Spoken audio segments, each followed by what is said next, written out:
Hi, everybody. So excited to be doing this again today. And I hope that you will get on here soon. I hope that you're going to enjoy everything that we have to talk about today and that you get a lot out of this. So I'm going to start, and this will be posted again later. So if you miss any of it, you can let me know and I can send you the link to get more of it. So I'm going to talk to you about my journey. So I've struggled with my weight for about 30 years or more. When I was pregnant with my first child, just before I got pregnant, I was at my ideal weight of 110 pounds because I'm only 4'11" and a half. My family won't let me have the half inch. And I had a life that there was lots of stress. I had 4 kids. I was a stay-at-home mom, and all the stress that goes with that, plus some other emotional things I was going through. And so I would eat to numb. I am an emotional eater. I like to eat if I'm happy, if I'm sad, depressed, lonely, tired, anxious, angry. If I'm celebrating, I like to eat for comfort. My lowest weight, as I said, was 110 pounds in 1988. And by 2016, I had ballooned up to 330 pounds. 5 years ago, I had to go on stress and medical leave because of a stress and unhealthy lifestyle. It finally took its toll on me. And my cortisol levels were through the roof, and I just couldn't function anymore. I had brain fog. I couldn't concentrate. I was tired. I just was not able to function properly. And so then I went on medical leave, and I have not gone back. 3 years ago, when I was at my highest weight, I was admitted to the hospital. At first, they thought I had pneumonia, and then found out when the antibiotics weren't working a couple days later, and my oxygen levels had gone down to somewhere around 60%, they realized it wasn't pneumonia. I ended up in the hospital on BiPAP. I was in for 10 days, and it turned out that I had interstitial lung disease. There's no treatment for it. It may come back. It may never come back. I ended up being on prednisone for about 14 months. And as some of you may know, prednisone is not a good thing to be on, although it did help with my inflammation. And so it was really nice for a year not to have all the pain that I normally have. But there was also the risk of gaining more weight. So that really put a scare into me, that and the fact that I was in the hospital for 10 days with the breathing problems. So with that, I went on a weight loss program of my own because I was scared.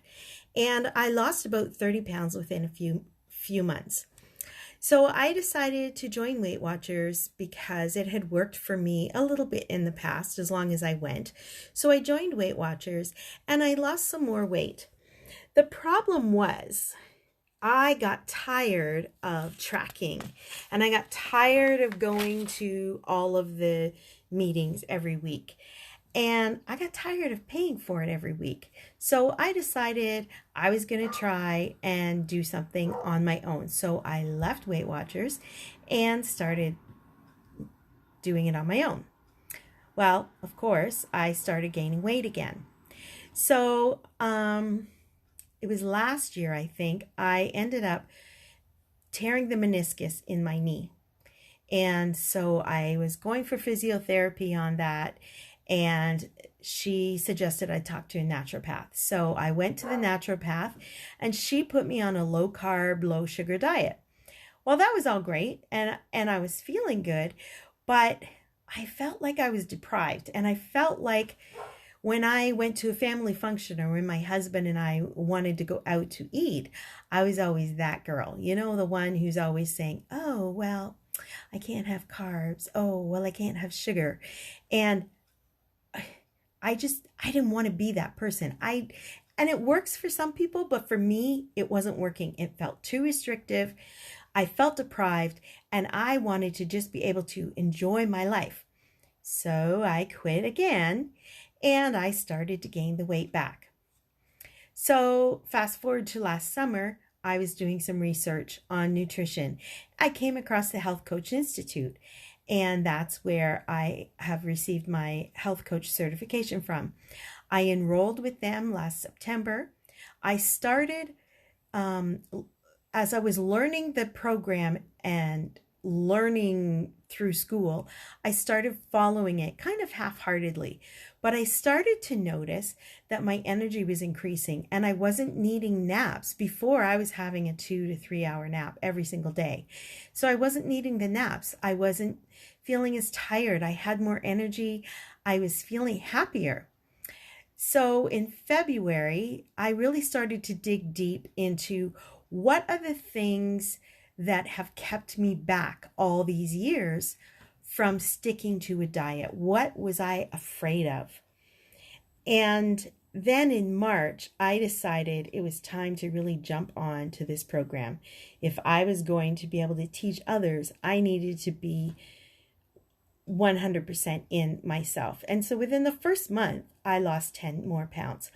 So now I am down 60 pounds from 3 years ago. And this is the best that I've ever done as far as weight loss goes. I've always lost a little bit and gained a whole bunch more, which was why I got up to 330 pounds. So I still have lots of weight to lose, but I'm so excited with where I am today. So now let's go to what we're here for tonight. And tonight, we want to discover the vision for your health. We want to uncover what's been stopping you, slowing you down, and keeping you stuck from losing weight. And we want to find out what's been preventing you from having the body that you want and help you plan on how you're going to move forward into a new lifestyle. So if I could wave a magic wand and give you whatever you want as far as your health goes over the next 90 days, what would that look like? Feel free to comment if you want. I want you to think about, if we wave the magic wand and you got where you want to be, how would that make a difference in your life? How would it look? How would it feel? What would you see? What would you hear? How would it make a difference in your relationships? How would it make a difference with the way you show up at work or in your social life? How would it affect your finances or your overall health and well-being? I know for me, it was affecting my finances because I was eating junk food or buying foods that were easy to make because I was tired, or I just wouldn't want to cook. And so we would order takeout or spend the whole weekend eating out because I didn't want to cook and my kitchen was a mess and I was too tired to clean the kitchen. So it meant I'd have to clean the kitchen before I could make dinner. And it just goes round and round and round and round and round. And so that was the way it was for me. So if you got to where you wanted to be in the next 90 days, what would it look like? Why would it be important for you to get there? Because it's critical that you understand the importance of your goal. What would it do for you? What would open up for you? More energy to do fun things with your daughter. Absolutely. That's so important. What would you be able to do that you can't do right now? And what would be the best part of that? Absolutely, having more fun with your daughter would be the best part. being able to not say, oh, sorry, mom's tired. I do that with my grandkids, and they just know grandma doesn't sit on the floor. Grandma doesn't run. Grandma doesn't fly. My one grandson wants me to put on a cape and pretend to fly around the house like a superhero. So one of my goals is to be the superhero, both in his eyes by losing weight, but also to be able to put the cape on and run around the house and be the superhero. So the next thing you want to look at is, what is stopping you? What is keeping you stuck and slowing you down? What is the biggest challenge you have with losing the weight that you want to lose? What is your biggest obstacle that's getting in your way of getting to where you want to be? It's really important to know to recognize what that obstacle is. And also look at, if nothing changes, if you stay exactly where you are today, if you stay stuck where you are today, how is that going to look like 6 months from now? What is that going to look like a year from now, 3 years from now, 5 years from now? For me, I ended up in the hospital and struggling to breathe. So it's really, really important to not just look at today, but to look at the future and say, okay, what do I want for my future? Do I want to be sick? Or do I want to live a healthy lifestyle? So that's really critical to look at. Now, I want to talk to you about cravings. Do you have any specific cravings? And if you do, when do you find that you have them the most? And what is it that you crave the most? And how often do you crave them? How do you feel when you are craving the food? What's kind of the thought process that you're having? And how do you feel when you eat, when you give in to the cravings? How does your body feel? How are your emotions? Sometimes, right when we give into the cravings, we feel great at first, but then later our bodies pay for it, or we riddle ourselves with guilt and put ourselves down because we did it again. We did it again. Oh my gosh, I did it again. Why did I eat that bag of chips? Why did I have all of that ice cream? All of those things come into play. What are your stress levels? That's really important too. To recognize the stress that's in your life. How does the stress affect your body? How does it feel in your body? How does it affect your relationship to food? So like I said, I was an emotional eater. So obviously when I was stressed out, I wanted to eat. And then let's look at the foods that we eat when we're stressed out. We tend to call it comfort food. But when you really think about it, what is comforting about food? Because food tastes good and it nourishes our bodies, but how does it bring us comfort?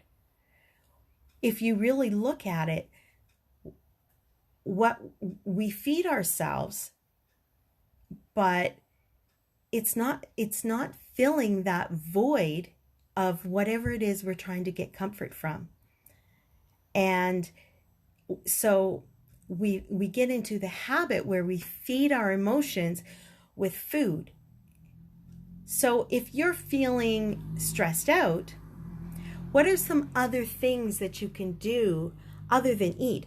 What things can you do to help get rid of the stress?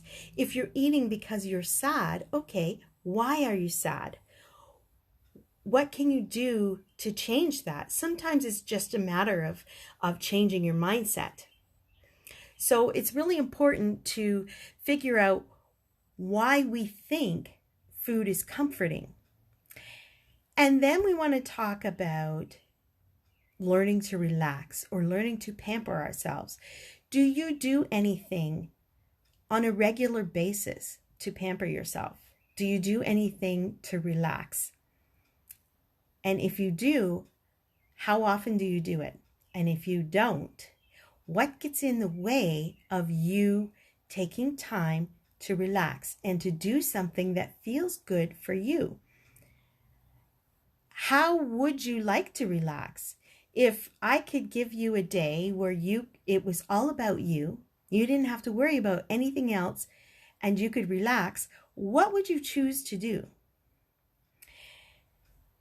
And how do you think that would affect the way you look at your life even the next day? It's like when you go on a vacation and you don't have any other responsibilities and you just go, ah, it feels so good. And society has made us, especially as women, they've made us think that we have to keep going, going, going, and we have to put everybody else first, and we put ourselves on the back burner because everybody else is more important than us.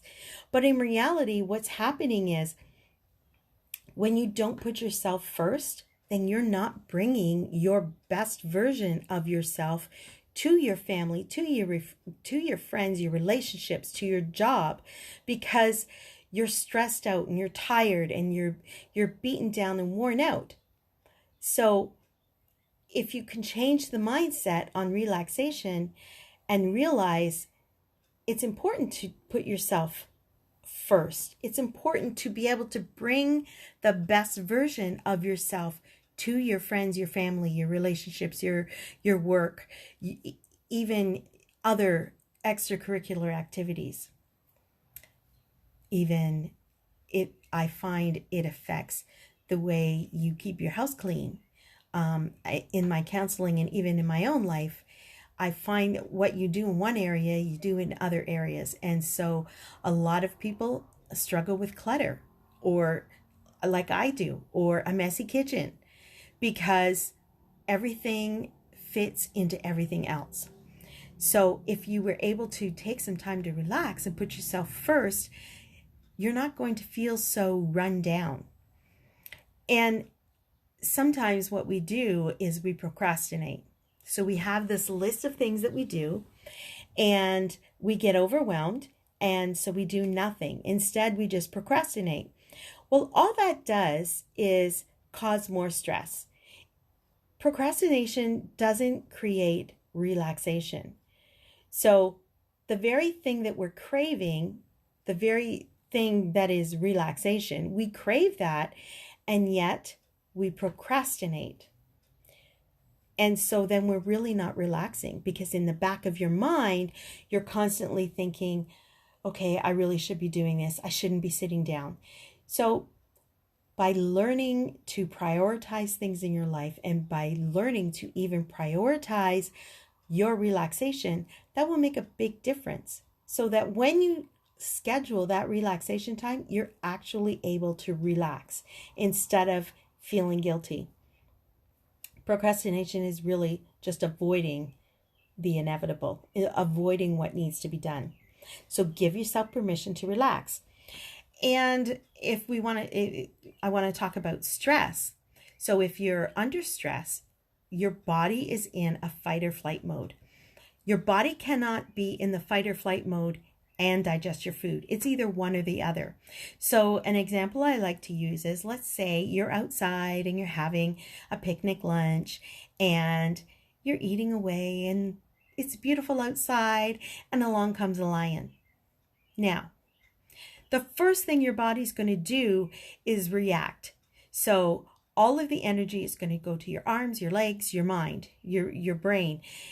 Everything that you need to do to get away from the lion. Your body's not going to think about digesting your picnic lunch. It's going to be thinking about getting away from this lion.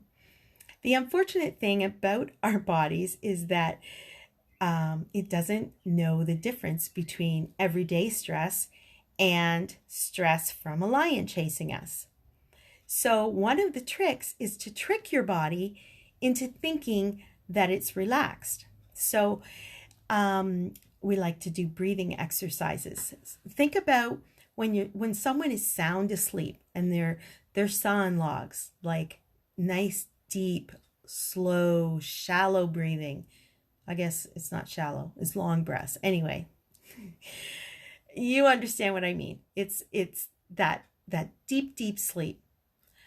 Your body knows it's relaxed. So if you sit down to a meal and you're stressed out and you're thinking about a whole bunch of things and or doing a bunch of things while you're eating and grabbing food on the go, you're going to be in the stressed out mode. So trick your body into thinking that it's relaxed. Take some deep breaths.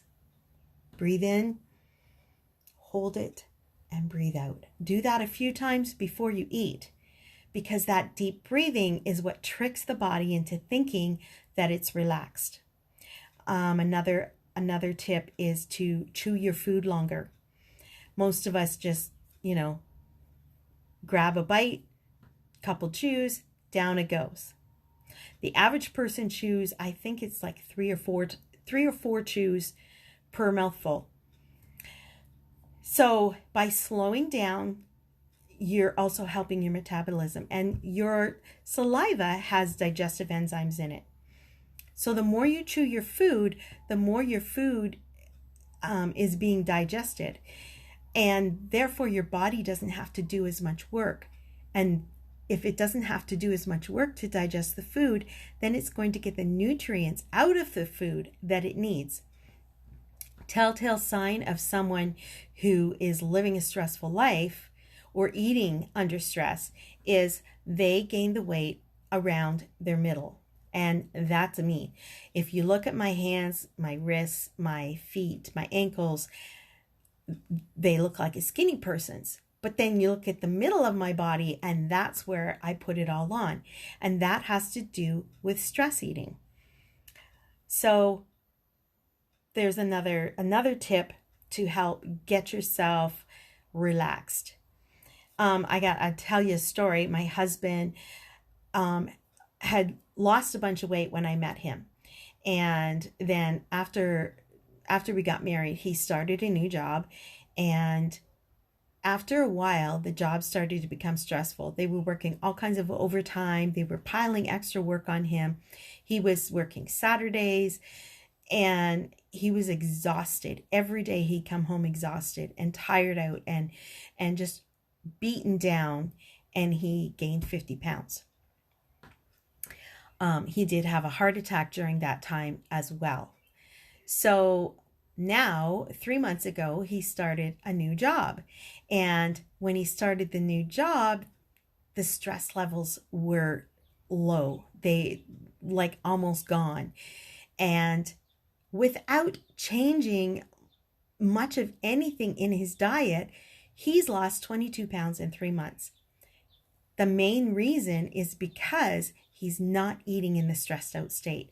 And when he's not stressed out, then he doesn't crave the junk food. So every night on the way home from work, he was grabbing a slice of banana bread or the lemon poppy seed bread from Tim Hortons, or he'd get butter tarts or whatever. He was craving the junk food, but he's not craving that anymore because the stress levels are gone. So it makes a big difference in how we digest our food. So how do we get to our goals? What do we do? Step one is you need to set yourself up for inevitable success. Because if you set yourself up for success, then it makes the follow through easier. And if you don't have that in place, that's when you start falling back into your old patterns or falling off the wagon. So some of those ways to set yourself up for success is to help clear the clutter, maybe to help with meal planning or grocery lists. If you don't have the proper groceries in your house, it's hard to eat properly. And even if you have the food in your house, if you have to wash dishes before you can make dinner, then you're not going to want to make dinner. And so then that's when the food in the fridge goes bad, like the vegetables in the fridge. I had a client who said she knows that she's succeeding because her vegetables aren't going bad in her fridge. A lot of times we feel trapped, and when you feel trapped and you just keep going round and round and round, it's like pushing a boulder up the hill. So I like to teach my clients how to fit this lifestyle change into their lifestyle, into with their family, their friends, for holidays, for parties, all of that. You don't have to choose either fun or health. You can choose both. It's all a matter of how you look at it. Step 2 is learning what to eat for your body type. So everybody's body is different. Some people do well with extra fat. Their body will burn the fat. Other people need more carbs. Other people need more protein. So a key thing is to find out what your body works the best with. Some people could eat salad till the cows come home and exercise, and they don't lose weight. I've heard people say, I eat healthy, I exercise, and I can't lose any weight. And so sometimes it's a matter of what foods they're eating, because everybody's body responds differently to different foods. So we help you find out what foods give you energy and what foods take energy away. And then step 3 is turning the healthy habits into behaviors that last. So you want the healthy habits to now become your new normal or your new baseline. So one of my clients, we did a 90-day program with her, and at the end of the 90 days, she wanted to do a second 90-day program. And so when we were looking at her goals for the second 90 days, she realized that her goals from the first 90-day program ended up being now what she does normally. So one of her goals was to exercise on the treadmill for 5 minutes every day. Now she just does that, and she added stretching, and she reaches for fruit instead of sugar, a whole bunch of things. And we just changed it, small things at a time. Each week we'd give her a new action step, and she'd put that into place. So it's key to give you the steps to take to now have a new baseline. The percentage of people that lose weight and gain it back is actually 98%.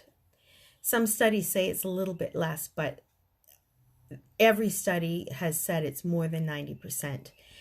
And that's because the thing that's missing is the accountability. If we have that diet mentality, it looks like deprivation.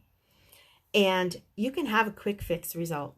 And quick fix results, you're going to lose the weight you want. But what happens is people gain it back. And that's what I did. I would lose weight, I would gain it back. I'd lose weight, I'd gain it back. But every time I gained weight back, I gained back more weight. And so deprivation is okay for a short period of time, but then you start getting frustrated and you just say, screw it all. And you go on a big binge. And next thing you know, the binge turns into days and weeks and months. And now you've gained the weight back and more. So the goal is to be that 2%, the 2% of people that know how to change their habits into long-lasting behaviors, to have different rituals, different habits, to feel transformed in your body and your mind. The transformation is a key thing. If you can transform your mind, if you can transform the way that you think about your diet, your weight, your health, that makes a big, big difference. So these changes are better than a quick fix. I had one woman say she wanted to lose 60 pounds in 3 months. Well, that she might be able to do that, but it's not going to be anything that lasts for a long time, because as soon as she quits that quick fix program, she's going to gain the weight back. And that's what she's done in the past. So my question is, are you willing to make yourself a priority so that you can bring your A game to your relationships, your friends, your family, your work, your finances, just to be the person that you're meant to be? You're the only you on this planet. Nobody else is like you. So why not be the best you that you can be? Why not be that person that you want to be? Are you ready to make yourself a priority? If you are, I want you to comment yes below. And no matter whether you choose to go forward or not, as I promised, there will be a free ebook. It's called How to Lose Weight When Nothing Else is Working. If you want the ebook, just comment below and say ebook, and I'll make sure you get it. If you want to talk more about your own weight loss, comment below with a me please, or just send me a private message, and we can set up a free call. All the sessions are done over the phone or through video chat. I have group sessions available, and I have one-on-one coaching available. And I know that one-on-one coaching is not for everybody. A 90-day program is $1,299, and that's too much for a lot of people. So I've made some group programs that are 14 days and 28-day group programs. Gives you access to a Facebook group, a private Facebook group to encourage one another. You get use of the app that gives you meal plans and menu ideas and what else? Menu ideas, shopping lists. It helps you track. It gives you daily motivation. And then you would get daily motivation from me in the Facebook group, daily challenges and videos. And then you get the other women in the group as well to encourage one another.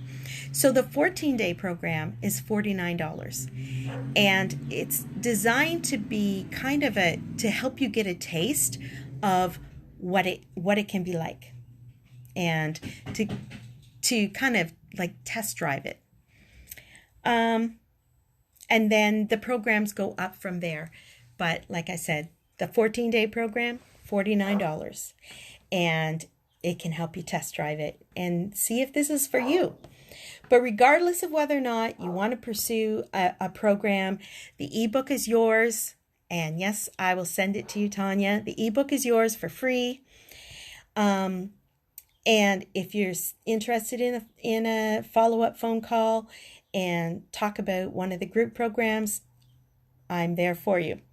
So are you ready to invest in yourself? Are you ready to invest in your future, in your family, in your relationships? Are you ready to bring your A game to your life? Are you ready to be the best person that you can be?